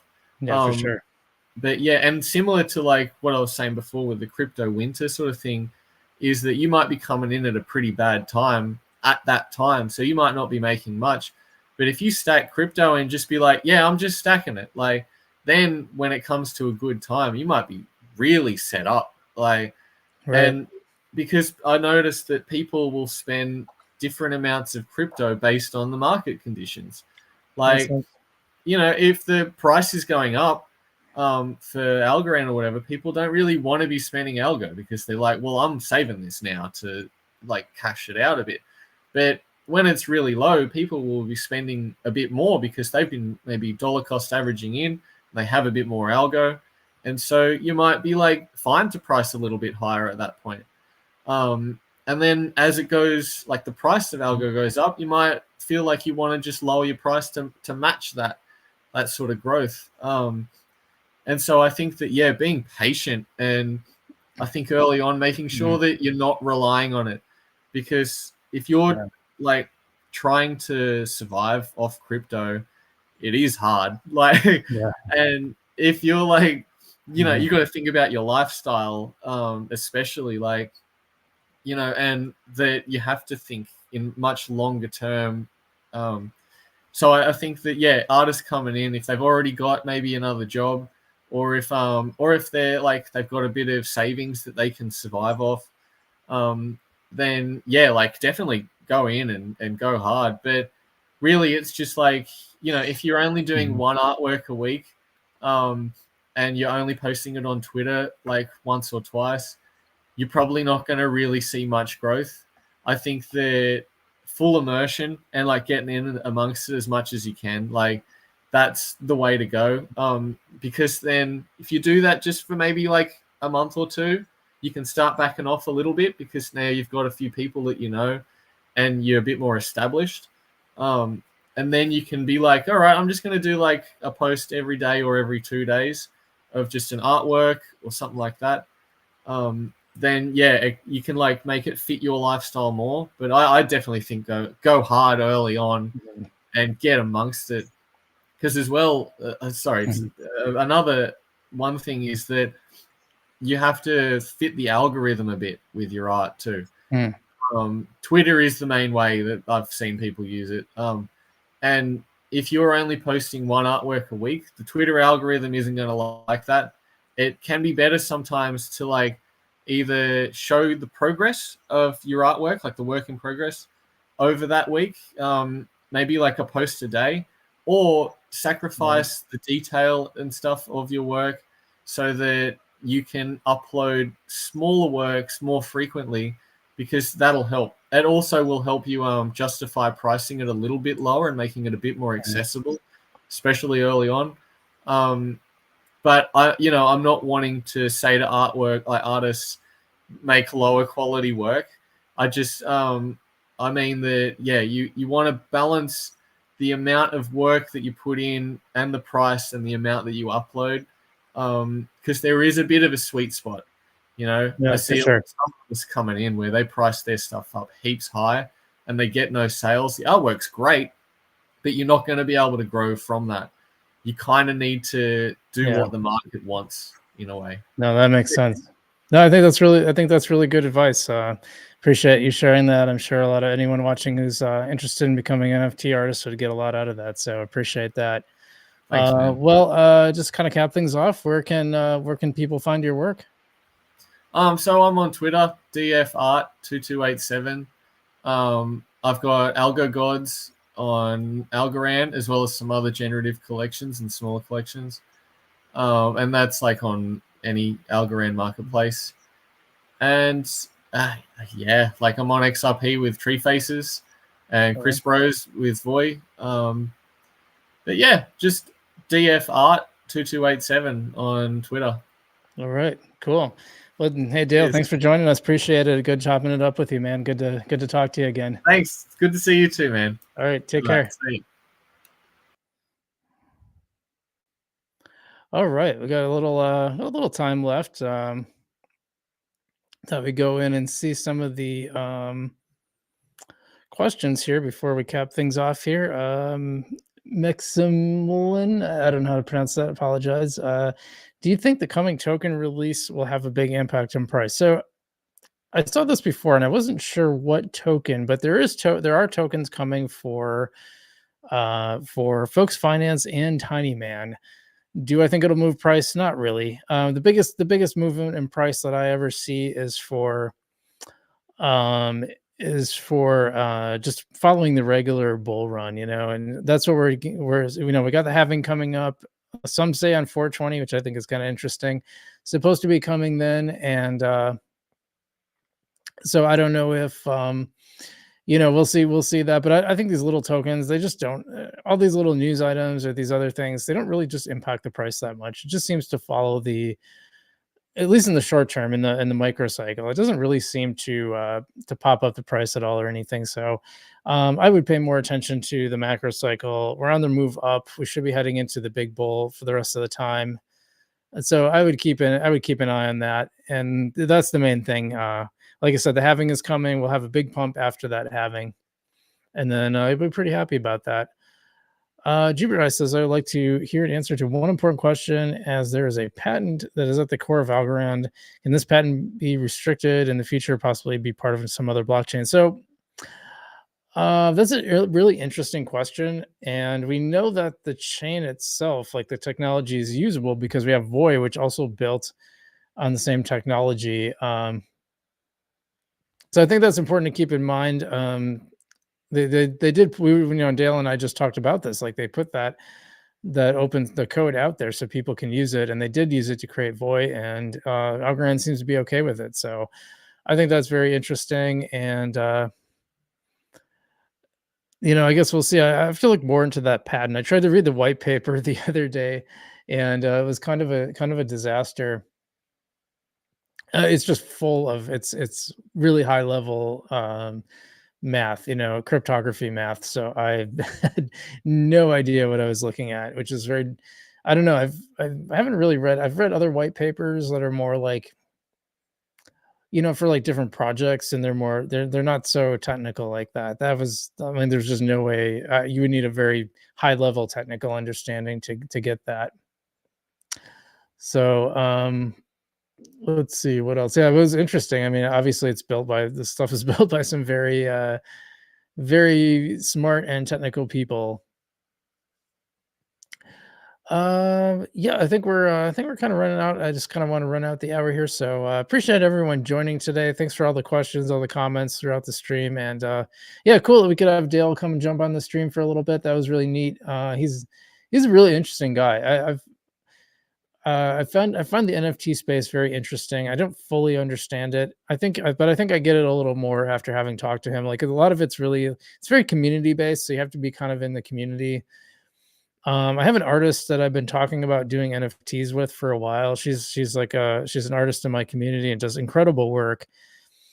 The one thing I worry about, and he kind of said that he talked about like, if you kind of do these like individual one-off pieces, you might not be as successful as if you have kind of a series around it. So I might talk to her about that and see if there's something she can, because the idea originally was, well, she could put her stuff on as an NFT and like we kind of split the sales. I'd rather give her a bigger chunk. I'd just take like the small percentage for managing it and all that. And, I can help, I think I can help get the word out because she is a really incredible artist and just a really cool person too. So I would like to help her in that regard. So that was really interesting. It was cool having him on. Also interesting that like apparently it's really hard for me it's just crazy that they'll stack all the little screens for the people who want to be on, but then there's nothing there. And there was someone else in the stream, but they weren't, there's no video. And when I tried to talk to them, they didn't pop up. So I don't know who that was. I didn't see anything in my Twitter chat. Another option is like, I've heard you can use Discord and then have like audio calls through Discord and bring them on or something like that. I don't know. We'll see. I'm sure there's other ways to do it, but it should work. But it's weird because it stacks the videos, but it doesn't give you a scroll bar. So there's no way to access them. So I couldn't even see Dale's screen on there when he came in. So that's a little disturbing. In fact, I didn't know except he private chatted me. So maybe I have to figure that out, I guess. But all right, well, everyone, thanks so much for tuning in. We got through most of the assembly call. I think maybe the governance part might have been interesting, I guess, but we got through the vast majority of it, so that's cool. Thanks so much for tuning in. Hope everyone's good out there. Stay safe, and as always, I will see you